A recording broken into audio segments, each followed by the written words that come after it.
Siyabingelela ubaba uPastor umama egameni likaJesu. Siyabingelela obaba bonke, omama, youth, Sunday school, worship team egameni likaJesu. Ngibona ukuthi uyokhuluma ngenza umusa ngawuthola umusa. Siyabonga uNkulunkulu sizoya ezweni lenkosi sizwe ukukhuluma kwakhe namhlanje. Ngicela ukuthi ke ingaveli mina, ingaveli inhloko kodwa vele umusa wakhe. Ngicela sifunde incwadi amaHebheru chapter 8 soqala ku verse 7 siye kulokugcina. Hebrew chapter 8 verse 7 kuya kuvesi lokugcina.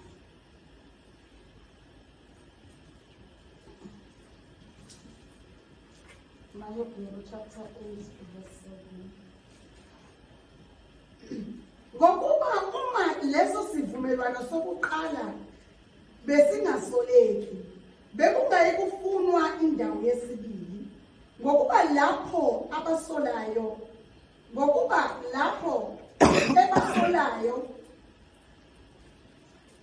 futhi kubo bhekani izinsuku ziyeza, isho inkosi, lapho ngiyakwenza isivumelwano esisha nendlu kaIsrayeli nendlu kaJuda, kungenje ngesivumelwano engasenzayo nawoyise mhla ngibabamba ngesandla ukubakhipha ezweni laseGibhithe, ngokuba abahlalanga esivumelwaneni sami, nami angibanakanga, isho inkosi.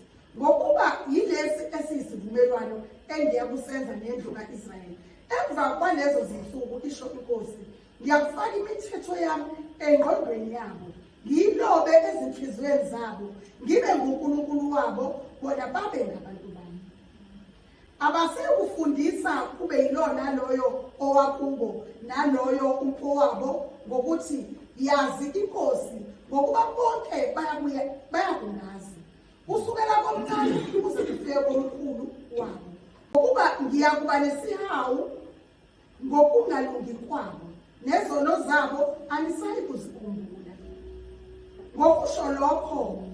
Ngokusho lokho ukuthi esisha uthe esokuqala sigugile, kepha okugugayo osekukudala kuseduze nokunyamalala.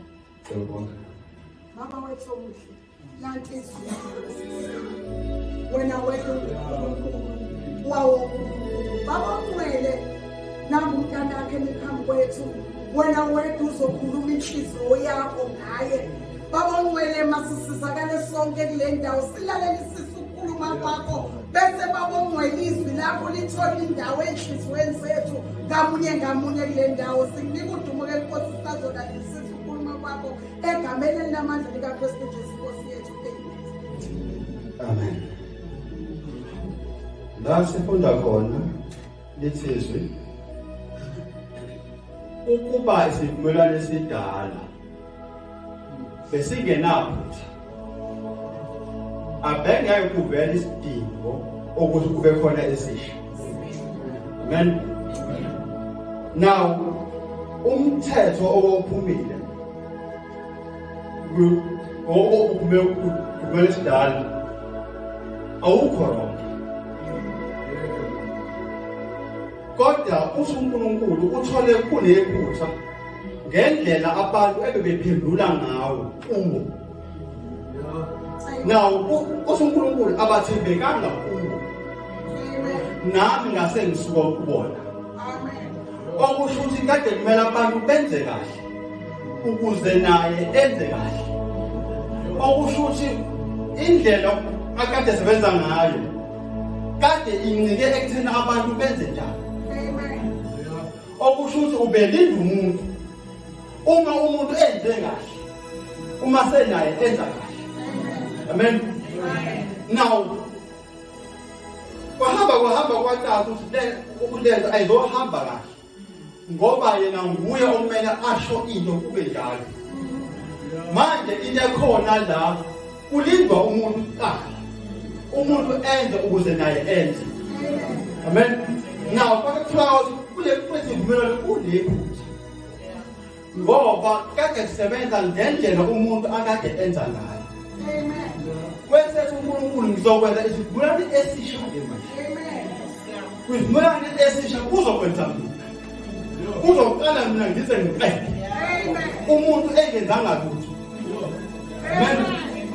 Usethi kule kwevumelwano esisha ngizobhala imithetho yami. Kwizinhliziyo zami. Ngizoba uNkulunkulu wakho. Okusho uzokwenza umsebenzi awuqale azawuqeda.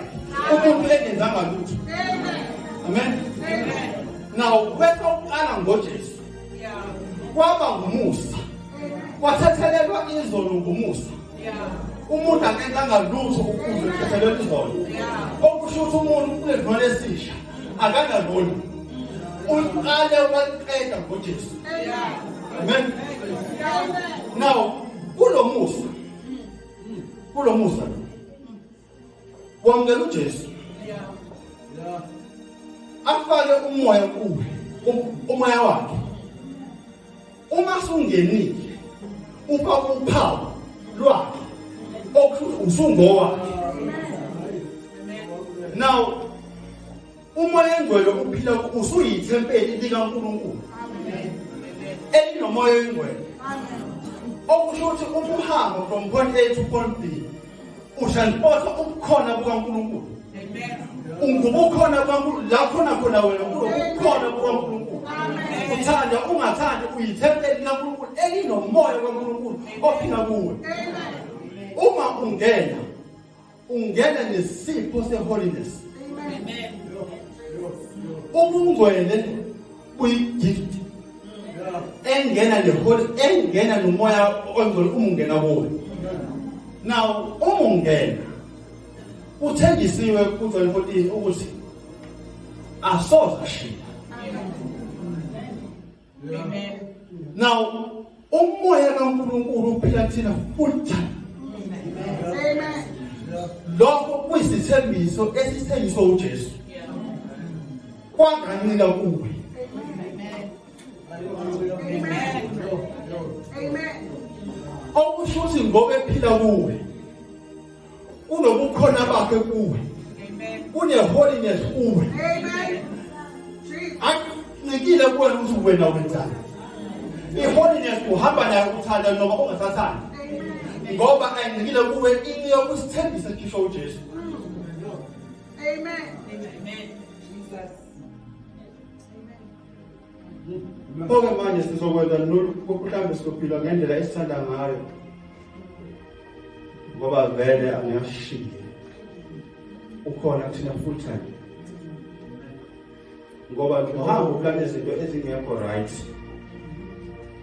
Uziplana ebukhoneni. Ngoba uthengisiwe ukuthi ngiyashiya. Noma sekufika isigaba lapho nesitha sokukhohlisa khona. Usikholwe. Uyeke ukukholwa. Uphile impilo yakho leyo usuyiphila ebukhoneni. Ukukholwa kwaNkulunkulu akuhlukani nomuntu osele okwamukela uJesu. Amen. Ngisho ngabe yena usebona eseshiya aphila ukuthanda kwakhe kodwa ukuphila ebukhoneni ngoba isithembiso esisho uJesu sangancika ukuthi wena uzolulabilo. Noma usohamba ungena phakathi esonweni uhambe nokukhona kwaNkulunkulu okungeke usuke kulo. Manje umuntu ngoba eyipresent uyipresent noma ukephi. Amen. I-presence kaNkulunkulu ikuwe. Inobuholiness kuwe. Amen.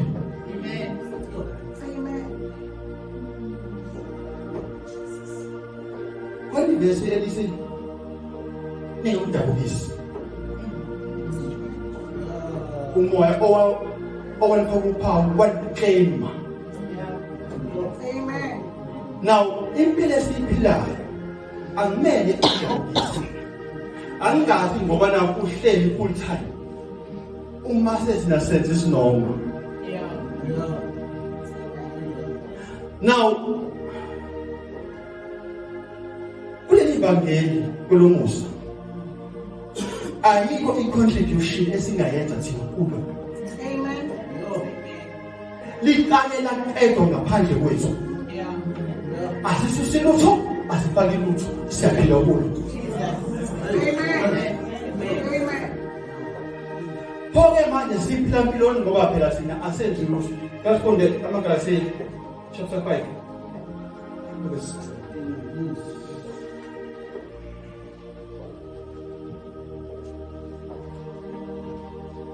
Yes, so uzofunda la amaGalatiya chapter 5 verse 16 uzofunda kwi-NLT.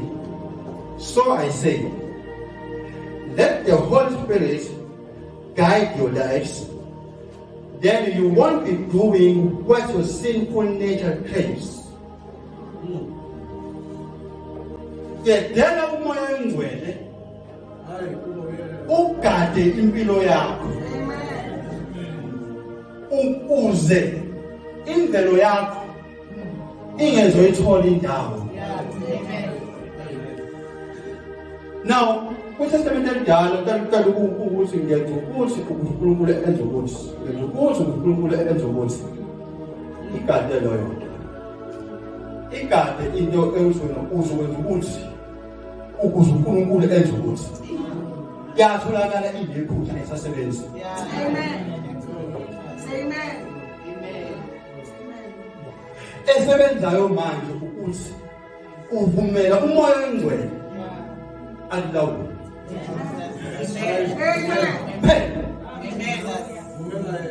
Amen. Ngoba ephila kuwe unama-benefit onke kuye. So manje okwakho kuthoba kuye. Akuyise la khona yena yena owazi indlela uyazi. To the extent yokuthi Matthew chapter 8 verse 26. Uthi asikwazi isinokukhulekela. Ngisho ukukhuleka ke awunasekho. Awukwazi ukuclaim ukuthi nokukhuleke kahle kwaba nje. Ngisho ukukhuleka awukwazi ukuclaim. Listen, asikwazi isinokukhulekela. Kodwa umoya ongcwele uyakukhulekela. Akubule ngokuyintando. Noma ukhuleka imkhuleko yakho ayihambi injalo. Kodwa inkama kuyo umoya ayihlungi athathe okuyintando kuphela ayokubula ngakho. Ungawukhuleka kungathathwa lutho ngoba umoya uzothatha iweship ahlungi athathe intando ndodwa ayokubula. Okusho ukuthi awukwazi ukuyincomo ukuthi uyakwazi ukuthandaza. Ayikho into thina esikwazi ukuzibonga lenziwe labo umusa ngendlela yokuthi inkala iphele kuJesu asinakho esingayenza kuleli vangeli.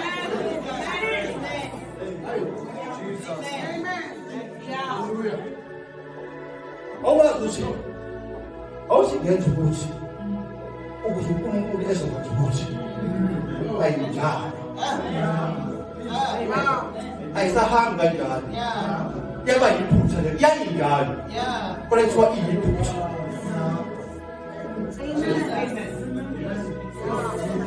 Ekhona manje ukuthi umoya ongcwele okwazi indlela.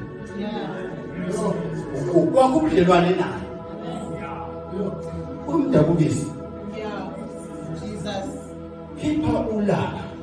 Ukhiphe ukuba ukhipha amazwi amaba usafuneki. Now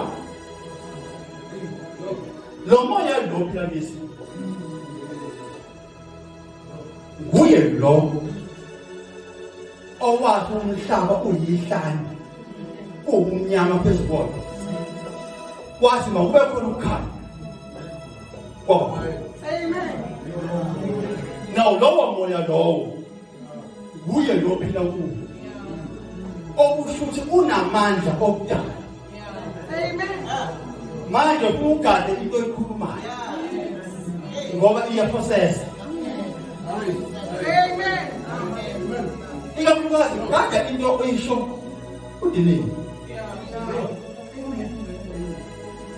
Ngoba manje uzuphola wena uxola kuyona kodwa wena ibi process. Ngoba uyikhulule ebukhoneni. Ukingi usukhoneni ukephi ngoba ukuwe. Amen.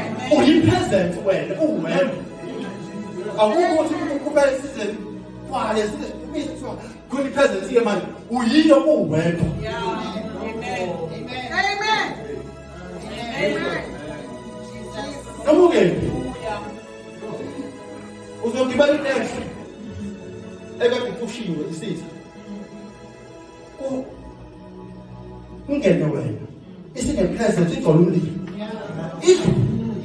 ngoba uyi-present kamoyeni wena uyaphila uwe okwakuku-acknowledge lokho ukuthi ukhona uyaphila akukho labo zikhona kodwa ngithatha isithayima kunento mangcwele engikuyenza engazi kulento ubungahamba khona kulento engikuyenza nje kancane kube ngibuye wenza ubuye ayike Nkosi mina lo usuyabuya asikho lo sithayima ukwenza uekhona ukwenze na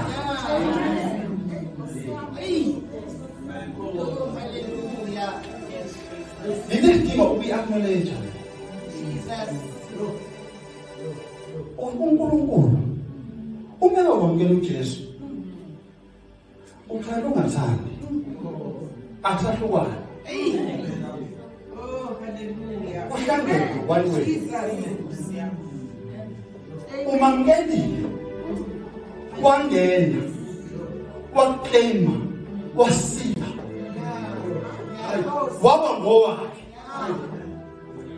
Hallelujah. Baba uSupawuli mangabe ngisahlushwa ngoba emzimbeni wami nginezimpawu zikaKristu. Amen. Bafaka uphawu bakubrenda. Jesus. Abona mnyangela ubisi lo manje lapho umulvola isivalo kunesini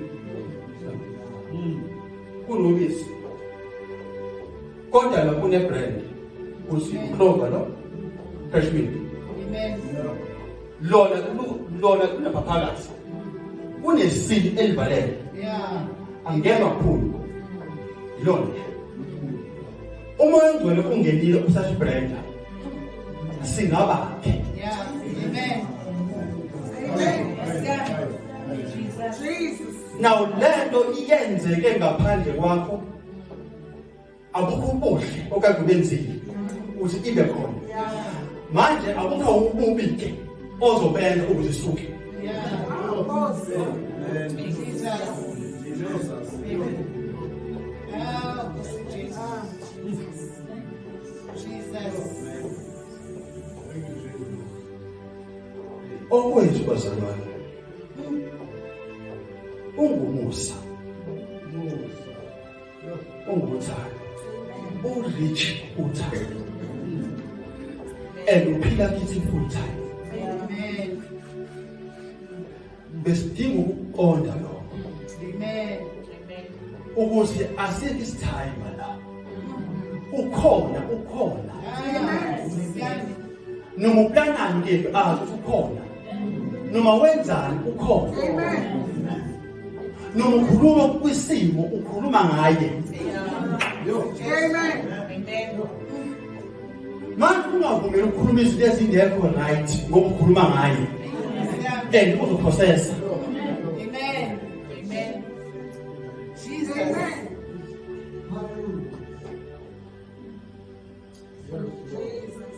uNkulunkulu bekukebela kumina ukuthi bazalwane ungumusa Yeah. ungumusa Yeah. Amen. siphila la khona kungadingeke ukuthi ukuthini. Jesus.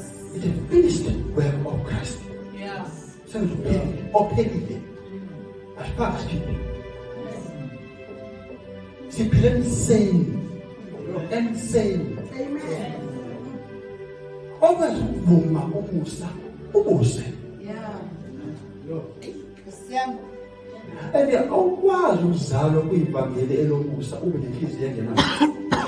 Kwenzenjani? Umusa lo. Umusa.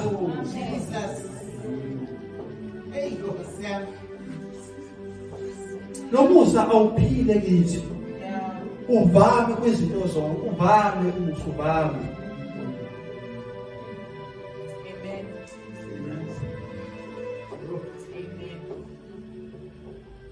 Yebo.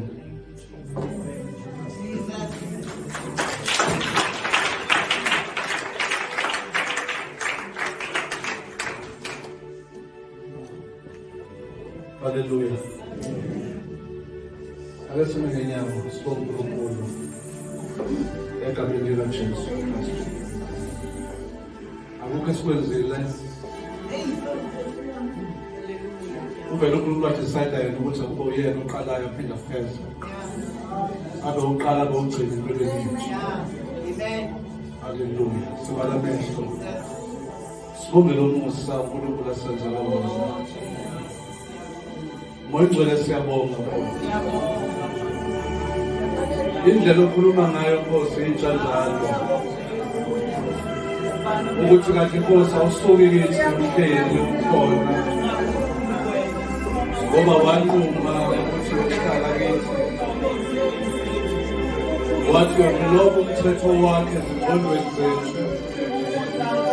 uNkulunkulu wethu onamandla.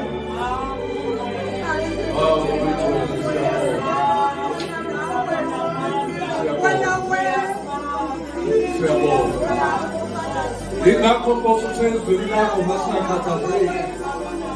Wathi masingakhathazeki ngalutho. uNkulunkulu wethu onamandla. Ngoba wena uzithembile kithi egameni likaJesu. What a revelation. Isivumelwano esinjeni kuNkulunkulu.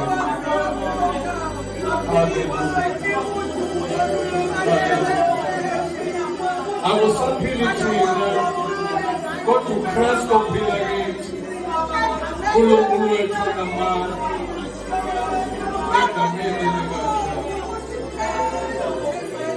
Sibonga nalo moyingcwele ofike kithi babona amandla. Wabekuphawu uNkulunkulu wethu wethu nokuthandaza kwethu akusayi ngamagama amaningi, akusayi nangamazwi amaningi, kodwa ngulo umoyingcwele osibulelayo.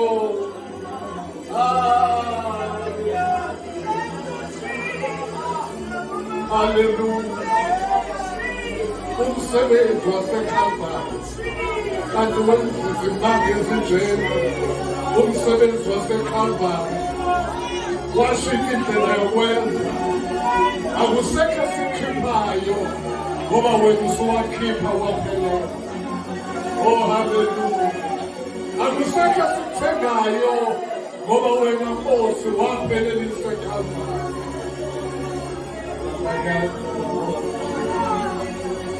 Siyabonga sibonga lolu phawu osinikezelo egameni likaJesu. Awusaphile Ntshongweni ezakhiwe ngabantu, kodwa usuphila umuntu. Awu haleluya. Ngomthetho osezweni lakho inzima yethu ithempeli lakho. Ingakho ukhuluma kanje namhlanje. Ngoba Nkosi ziyithempeli. Wena usuphila kithi egameni likaJesu.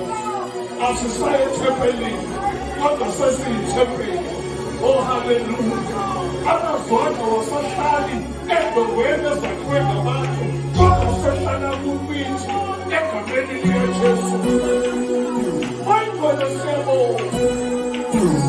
What a revelation. Lesisambulo esinjeko asivele egodini lomuntu, asivele ekhaya, sivela umoya engcwele ngoba nguye ophila kithi.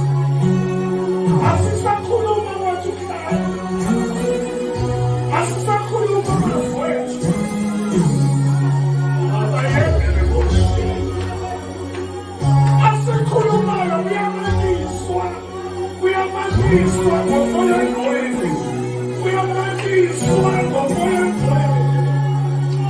Siyabhekiswa ngokwethu. Uthixo sisiyadala. Masiqaphele ukuthi sikhuluma. Ngoba Nkosi usuphila kithi. Esikhulumayo uyadala. Namazwi akhulunywe ngabantu. Mayigcwele masafika thina. Ayariveswa esishoyo. Ngoba sikhulume khona imali. Hallelujah! Hallelujah! Sinamandla okukhuluma. Sinamandla okukhuluma. Sinamandla okushisa ngekhala. Ngoba wena usuphila kithi. Awusahlale Ntshongweni. Sikhuluma kwenzeke.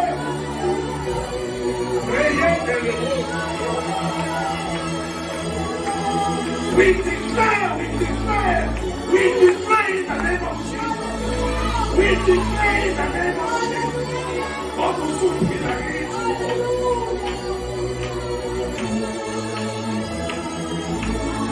Sikhuluma ngesasa lingakabikhona. God will soon be like it.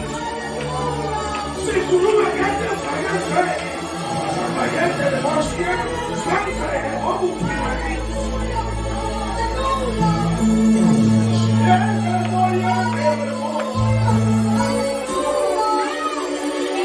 Sinamandla okushintsha, sinamandla okuvuna, sinamandla okurivesa.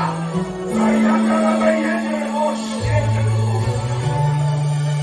okuphila kithi.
Baba wetu